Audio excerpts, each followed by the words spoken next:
pardon. Salut. On y est, dernier épisode de retour de sortie au bord du Rhin. La carreau de Big Mama a souffert. Les gros chocs comme ça violents, des grosses chutes sur béton évidemment, ça fait beaucoup. Quand on joue au carreau foot, ça aide pas non plus. Mais c'est ce qui est cool avec les carreaux renforcés, c'est que tu vois, avec une carreau normale, tu joues pas au carreau foot, tu roules une fois dessus, c'est réglé. Nous on joue au carreau foot et après on change de carreau parce qu'on aime changer de modèle, de trucs. Surtout quand il y a des couleurs, n'est-ce pas, les ACRC. Voilà. Et non, ça fait un budget aussi, mais bon. Genre les carreaux d'origine en moyenne 6 mois sont détruites, tu peux les tirer sur un an, mais moche, hein, franchement avec du scotch, des raisins, de ce que tu veux. Après en roulant, ça se voit pas sur les vidéos. Tu regardes les vieilles vidéos où j'ai un carreau orange et bleu de mon X-Max, était complètement rafistolé, ça ne se voit absolument pas en roulant, ça se voit que quand tu es prêt. Et donc là, les carreaux incassables font franchement l'année ou plus. Bon là on a cherché loin, hein, parce qu'on cherche un peu les limites de tout, surtout avec Big Mama. Alors, Big Mama. Là, voilà. Le Vario posé là-haut, aucun problème de surchauffe. À la grammaire, ce qui m'était arrivé, c'est le ventilo qui avait lâché. Là, j'ai mis un ventilo sur roulement à billes. J'ai juste mis 35 x 35 Ditsefan Bearing, B-E-A-R-I-N-G, ça veut dire roulement en anglais, sur AliExpress. J'ai pris un paquet de 10, 20 euros. J'ai pas le lien, j'ai pas de code remise. Tu trouveras, et sinon, tant pis pour toi. C'est comme ça. La vie, il faut bosser. Là, j'ai ces ventilos déjà dedans depuis le début, donc ça ne bronche pas. Un cache imprimé en PETG avec, craqué. Là, on a fait un TPU. Il n'a pas craqué, il y a juste une vis qui passe à travers. C'est pour vous dire que les chocs sont violents là-dedans. Donc, si ça peut décaler, on va le remettre, c'est pas un problème. Mes condos, tu vois, Pierre-Yves, sont toujours pas sortis grâce à cette fixation justement horizon. Ils ne peuvent pas s'échapper de mon X-Max, tout va bien. Alors vous en faites pas, il n'est pas en suspension là entre les deux, il y a une cale en dessous, il est fixé sur le tout, donc comme ça, il ne bouge pas du tout. Je vais le laisser là parce que ça se passe à merveille, j'ai aucune raison de changer ça. Et même si optiquement Pierre-Yves a l'impression que les raisons étaient sur les câbles, ils sont à côté sur le boîtier alu. On stackine comme on veut, hein, entre adultes, c'est ça qui est bien. J'ai pas mal pris, il a pas mal pris, c'est ce qui est génial. C'est entre gorées, tout va bien.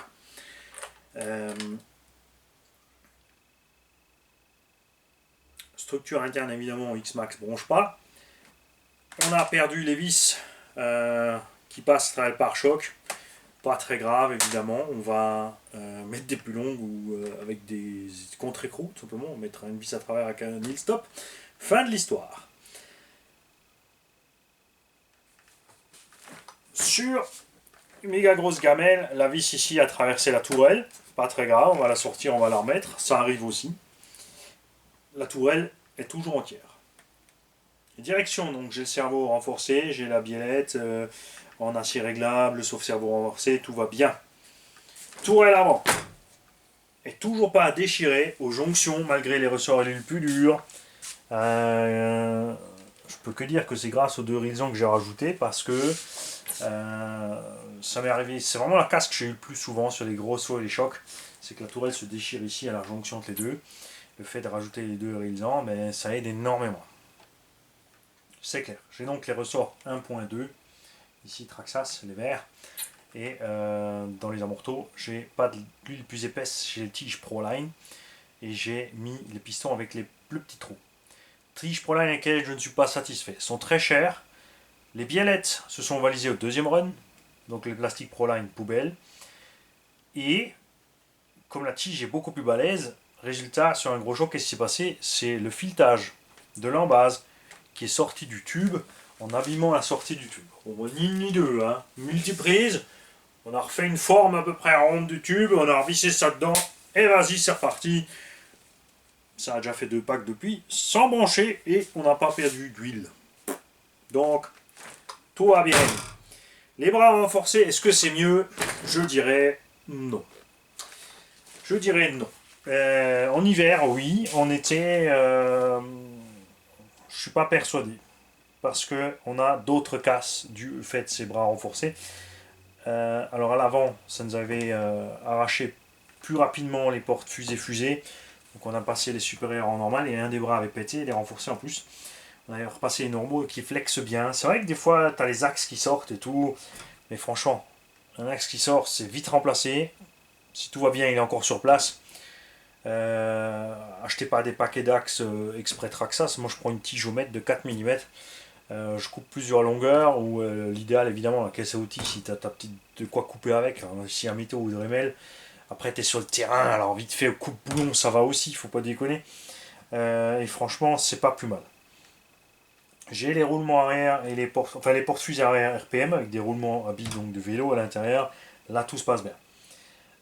J'ai remis un vieux train de pneus X-Max que j'avais encore là. Hein. Moi, j'aime bien utiliser les vieux pour faire les. Quand je fais le con, je prends les vieux pneus, tout simplement. Donc, à un moment, ils vont mourir, mais voilà. Vous avez vu mourir le premier train hein, en vidéo.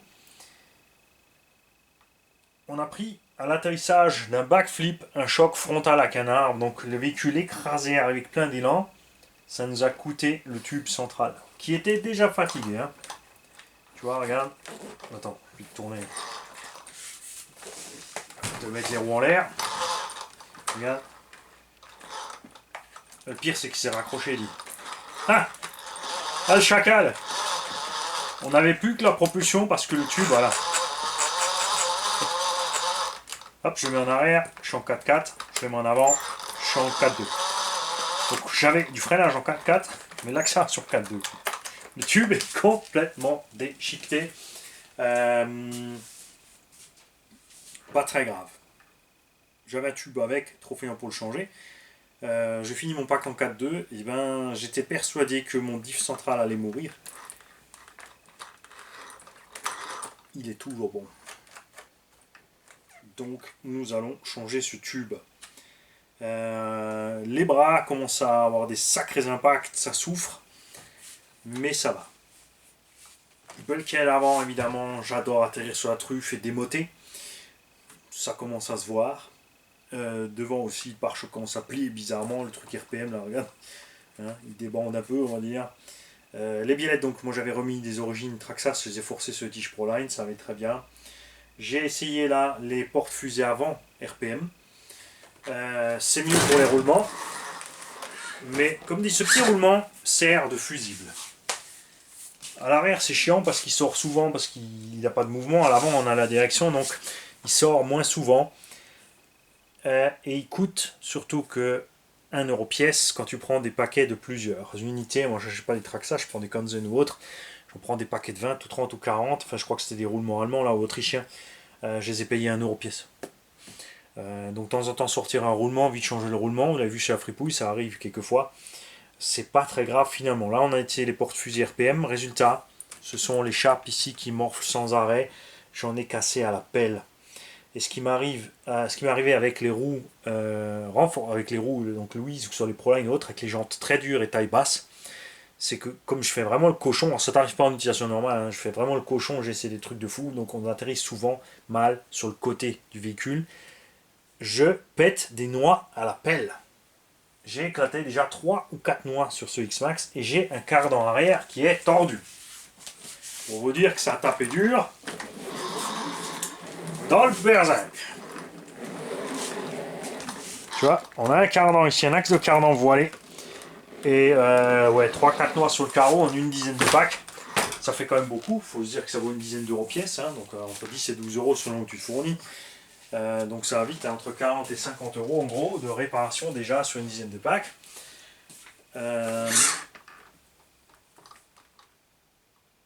Ça m'était pas arrivé avec les roues d'origine, j'ai mis les autres, c'est arrivé, là j'ai remis les roues d'origine, résultat ça ne peut plus arriver.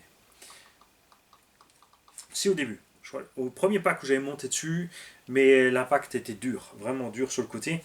Regarde, on prend des impacts des fois tellement durs, regarde. Même le ressort et aller faire un impact dans le triangle supérieur. Pour essayer aussi ici, j'ai vissé côté roue, j'ai mis les vis et les écrous Nilstop RPM qu'on avait reçus d'un tonton pour tester à l'arrière mais pas à l'avant. Donc là, on va... Alors maintenant, je vais tester une chose. Alors faut pas oublier que Big Marin est un peu dans bon point, hein. On a un moteur plus lourd, un support moteur plus lourd, un vario un peu plus lourd. Niveau lipo et le reste on est kiff kiff. Un carreau un peu plus lourd, bon. C'est surtout les roues qui faisaient la différence. On est un peu dans le bon point, et je savais qu'avec les triangles d'origine, en faisant ce que j'ai fait, ce qui serait passé, c'est effectivement ça, c'est des triangles qui se seraient déboîtés, des axes sortis. Je pense j'aurais sûrement pété un ou deux triangles avant. Mais est-ce que c'est plus mal, étant donné que ça ne n'abîme rien plus loin. J'ai jamais autant cassé de noix que sur cet engin. Alors, évidemment, le moteur plus puissant, plus de brutalité sur la gâchette, entraîne des conséquences. On a des triangles renforcés, ça réagit différemment aussi. On avait des roues et des jantes beaucoup plus dures, ça joue aussi. Donc là, bon, pour l'instant, on a 4 vieilles noix pourries, elles vont lâcher aussi. C'est les noix, la caisse à outils, toujours les noix que je récupère quand je fais les révisions, je les balance dans la caisse à outils sur le terrain. Ça sert à ça, parce que c'est changé en moins de 2. Donc, ce serait peut-être nécessaire de revenir sur 4 neuves et de refaire une dizaine de packs pour voir la différence. Mais il est très probable que je repasse sur des triangles standards. J'ai plein de triangles standards de toute façon là, donc autant repartir sur des triangles standards. Casser de temps en temps une patte revient moins cher que de casser plus loin. Mais il faut dire ce qui est, c'est vaillant. Alors la première chose qu'on va faire avant de faire ça, j'ai pris 2 chapes chinoises. Pas des GPM, elles ont le petit coussinet anti-flondant, c'est super, mais moi je les avais déjà. Ces coussinets peuvent casser. Ça peut faire fusible, je crois qu'on peut les avoir séparément et c'est tant mieux. Mais là j'ai pris 2, on va prendre 2 porte-chapes, enfin 2 chapes pas chères. Chinois c'est 20 € la paire. Pour voir un peu ce qui se passe niveau stress sur les porte-fusées RPM. Ce qui m'est arrivé, c'est que comme sur les porte-fusées d'origine, l'axe est sorti en bas. Par contre, sur les porte-fusées d'origine, quand ça sort, tu as juste à le remettre. Là, c'est sorti en enlevant un bout de plastique. Donc à voir ce qui va se passer avec ces porte-fusées renforcées, si à long terme ils vont encaisser ou pas. Je ne sais pas encore. Donc devant, on va chauffer, on va redresser ce pare-choc. Là, on va sortir la vis, on va rajouter une rondelle surdimensionnée, enfin un peu plus grande que la tête, on va remettre ça. Là, 2 écrous d'unistop en plus. On va changer le tube. Pour changer le tube, tu choisis. Tu sors le tulle ou tu sors l'avant. On a 1, 2, 3, 4, 5, 6, 7, 8, 9, 10, 11, 12 vis à l'arrière pour sortir l'arrière. Le moteur lui reste en place avec le châssis. Le cache, il faut l'enlever aussi. De toute façon, on doit l'enlever pour le remettre. Donc là, on va sûrement l'enlever de l'arrière. À l'avant, on a 1, 2, 3, 4, 5, 6, 7, 8, 9, 10 vis et 11 pour la direction. Bon, là, on fait que séparer, donc on ne serait même pas obligé de sortir la vis de la direction, parce qu'il faut juste écarter un peu pour réussir à sortir le tube. J'entends ricaner 2, 3 là. Zéro Miego, Bexente, et l'autre c'est J'hésite. Ben 14 ou Baboun. Peut-être les deux. Hein? Ils ont un rire identique les deux, là, c'est pas toujours évident. Jam Jam, lui, il est grillé de loin, de toute façon. Hein? Parce que un rire belge, c'est pas un rire français. Ça s'entend de loin, il a un accent quand il rigole.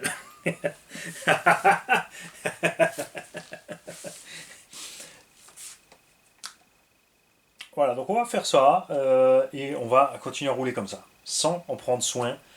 Et on verra ensuite ce qui va se passer au niveau dégâts mécaniques. Il est fort probable que comme là j'ai stressé énormément le diff central à rouler en 2 roues motrices, hein, parce que ça l'a fait souffrir, il a mouliné, que cet animal-là, une fois repassé en 4x4, il nous lâche. À un moment, les satellites et les pignons d'attaque, les couronnes à l'intérieur, satellites et planétaires, pardon, vont en marre parce qu'elles ont chauffé, elles ont peut-être déjà pris du jeu, et ils s'en vont mal se passer. Côté de ça, je vais. Parce que voilà, j'ai pris un X-Max, quelqu'un voulait, j'ai pris un X-Max, quelqu'un voulait, j'ai pris un autre X-Max, quelqu'un le veut encore. Donc j'ai encore pris un X-Max. Quoi? Bah oui, parce que j'ai envie de rouler nouveau un X-Max Origin. Bah, on va laisser l'X-Max Origin et on va laisser Big Mama à côté. Évidemment, vous savez ce qui va se passer sur l'X-Max Origin, je vais au moins changer le rapport de transmission. Le 3513 de chez Model Bomets, franchement, lui va super bien et ce moteur d'origine a une super patate avec. Le vario en caisse, le cerveau d'origine, j'y collerai les pignons en métal tout de suite. C'est sûr qu'avec le vario d'origine, je ne peux pas coller cette 4 au cerveau, ça c'est un peu dommage. Mais bon, je suis bien comme ça. Je vais faire ça et je vais laisser un origine et l'autre complètement préparé. Ouais, je sais, de fil en aiguille, je vais commander un truc, il manquera 2-3 petits euros pour faire une pièce, donc je prendrai une pièce renforcée, je prendrai un carter, je prendrai un bidule, je prendrai ci, je prendrai ça, et à la fin, j'aurai fait Big Mama 2. C'est pas exclu, c'est pas exclu. On a un abonné aussi qui veut un petit truc spécial. On a déjà fait 2-3 de ces versions-là. On était content, mais c'était toujours pas vraiment ce qu'on attendait par rapport au poids du véhicule. C'était un peu trop, on va dire. Je suis vraiment super content de ce moteur Hobby-Wing. Il faut savoir que le moteur Hobby-Wing, vous pouvez le mettre sur le Vario d'origine Traxxas, il n'y a pas de problème. Il encaisse, le Vario Traxxas est plus balèze que le en ampères. Celui-là est sur 160. Le Traxxas en sort plus, je peux vous garantir, parce que j'ai fait tourner un Vario Traxxas avec un moteur 56-97 dans un Fun Cross 4x4. Le Vario Hobby-Wing 160 ampères a stoppé au bout de 5-6 minutes, surchauffe. Le Vario Traxxas a fait tout le pack de plus de 15 minutes. Donc, pour moi c'est clair. J'ai essayé 2-3 fois d'inverser et chaque fois ça a recommencé. Donc le Vario Traxxas encaisse plus. Donc tu peux mettre juste ce moteur sur le Vario Traxxas. Il te faut le support moteur chinois au moins à 20 balles là avec les réglages. Couronne et pignon d'origine, ça va souffrir. Existe la version R pour renforcer. Ils sont plus larges. Cela pourrait suffire. Mais j'ai bien peur que ça souffre quand même. Là, on a le module 1.5, on y va fort, on envoie du lourd. Après, tu n'es pas obligé de mettre un étagement pareil. Tu peux mettre peut-être une petite dent au moins. Là, je suis le plus bas possible. J'ai mis 16, on est juste bien avec l'entre-dents. On pourrait peut-être tricher quelque part, limer un petit bout, descendre à 15. Ça, il suffirait toujours. Parce que là, on a d'origine, il fait un bon 65, le X-Max. La plupart, les a topé à 67, si vous voulez être précis. Et là, on a un bon 75. C'est pas grand-chose, mais les 10 tickets en plus, ouais. C'est magique. Et malgré que je suis vraiment super content du Outcast, que tu as roulé le Outcast et que tu reviens sur Big Mama, et tu t'aperçois que le Outcast reste une grosse vache en 8. Après, à voir en 12. Mais bon, les 4 kilos de plus, rien n'y fait, on les sent passer. Donc, moi je veux savoir de tous ceux qui ont les bras renforcés, ce qui vous arrive avec Uba, et ceux qui roulent aussi avec des gens, donc Proline ou Louise, et qui font. Alors, si tu roules normalement, il t'arrivera absolument pas ça. Comme dit, les noix ont éclaté, gros chocs latéraux où le cardan allait taper au fond de la gorge, il a éclaté la noix, et. Tiens, même le ressort qui se tient pas droit là, qu'est-ce qui se passe? Oh mon Dieu, que j'ai un ressort tordu. Ouais. Je suis vraiment pas content de ces trucs Proline aussi, là d'ailleurs, ouais. Regarde ça, ça s'est arraché en moins de 2. Les coupelles tiennent pas aussi bien que les origines, les ressorts ne sont pas bien aussi maintenus, et résultat, ça frotte plus vite les tiges d'amorto. Et mes amortos sont devenus moches en moins de 2. Bon, c'est pas grave, ça va que empirer, puisqu'il y aura la sablière, la gravière, etc. Donc niveau budget, sur une dizaine de packs, un tube, 4 noix, on va partir sur le prix du neuf, donc en gros 70 € de réparation. Le reste c'est de la visserie qui allait se balader, un petit ventilo explosé, ça peut être avec n'importe quel modèle, c'est pas spécialement dû à ça. Donc finalement, je m'attendais à pire de retour du terrain, et quand je me suis aperçu que mon diff central il tournait toujours,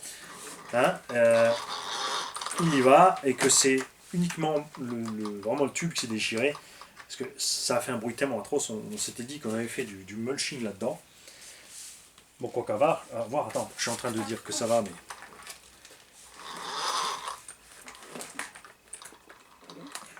Ça se trouve, il est bloqué. Non, c'est bon. Mon diff central fonctionne.